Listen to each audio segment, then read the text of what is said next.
1943, Maria Valtorta, paralysée dans son lit, voit la vie de Jésus et décrit parfaitement la Terre Sainte. L'évangile tel qu'il m'a été révélé de Maria Valtorta est une œuvre exceptionnelle. Elle devrait faire la une de tous les journaux. C'est peut-être le phénomène le plus important du XXe siècle. Faisons rapidement une petite enquête. Le manuscrit de 1943 à 1950, Maria Valtorta écrit 122 cahiers, soit au total 15 000 pages. Regardons bien ce manuscrit. Que remarque-t-on? Elle a écrit d'un seul trait, sans aucune rature, phénomène unique dans toute la littérature mondiale. Les manuscrits de tous les grands auteurs comme Pascal ou Shakespeare ont tous de nombreuses corrections. Il est impossible à une personne d'écrire une telle qualité théologique et spirituelle d'un seul trait. La science, la visionnaire, paralysée dans son lit, décrit parfaitement la Terre Sainte.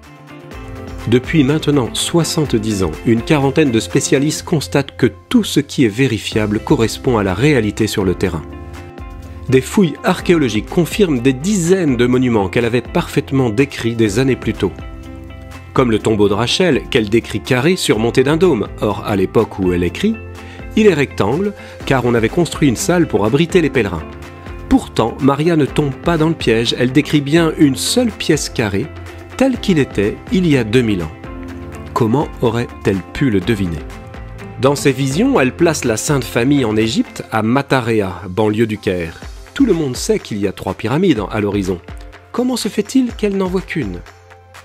Effectivement, de Matarea, qui est au nord-ouest, on aperçoit à l'horizon, vers le sud-ouest, une seule pyramide, car de cet endroit, Khéops cache Képhrène et Mykérinos. Il semble que la visionnaire ait vraiment été là, à cet endroit, pour décrire la scène.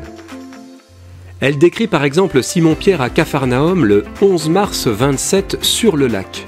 Il pêche par une nuit de pleine lune. Alors allons vérifier. On prend un logiciel d'astronomie, on le cale en l'an 27, mois de mars, 11e jour. Qu'est-ce qu'on constate? Effectivement, c'est une nuit où la lune est au zénith à 0h52. Grâce au logiciel d'astronomie qui n'existait pas de son temps, on contrôle des centaines de détails chronologiques du ciel et des étoiles qu'elle décrit. Les centaines de déplacements de Jésus sur 3 années de vie publique s'avèrent cohérents en fonction des lieux de départ et des distances parcourues.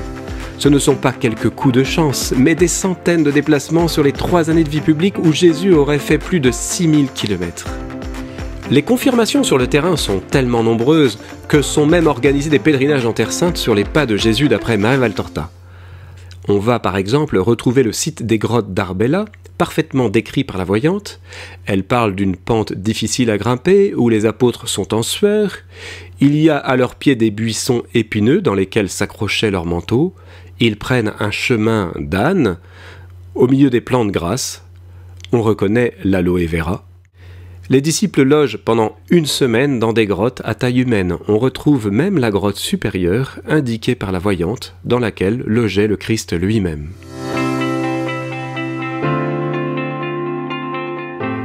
Nous avons maintenant 18 000 vérifications dans toutes les disciplines, avec 99,9% de confirmation qu'elle décrit bien la Terre Sainte telle qu'elle était il y a 2000 ans. Sans une aide surnaturelle, il est absolument impossible à une personne paralysée, dans son lit, sans la télévision ni Internet, de parler avec une telle précision.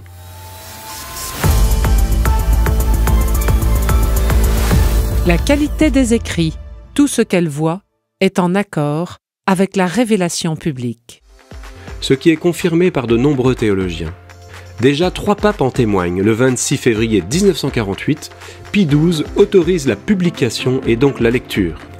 La secrétaire de Paul VI félicite le père Roschini pour son livre « La Vierge Marie dans l'œuvre de Maria Valtorta ». Le cardinal Divitz assure que Jean-Paul II lisait l'évangile tel qu'il m'a été révélé.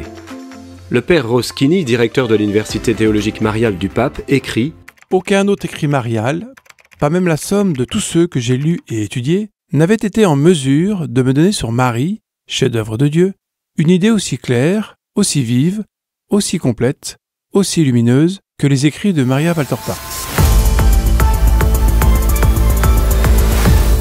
Des visions pour notre temps. Que voit Maria Valtorta? L'enfance de Marie, celle de Jésus, de nombreuses scènes de la vie publique, la passion, la résurrection et la fondation de l'Église. L'authentique histoire de l'incarnation, Dieu fait homme, devient accessible. Il est là, devant le lecteur. Avec ses gestes et ses paroles, et mieux que les apôtres, on peut lire et relire ce qu'il enseigne. C'est peut-être le plus grand cadeau que nous ait fait la providence de Dieu en ce début de 3e millénaire.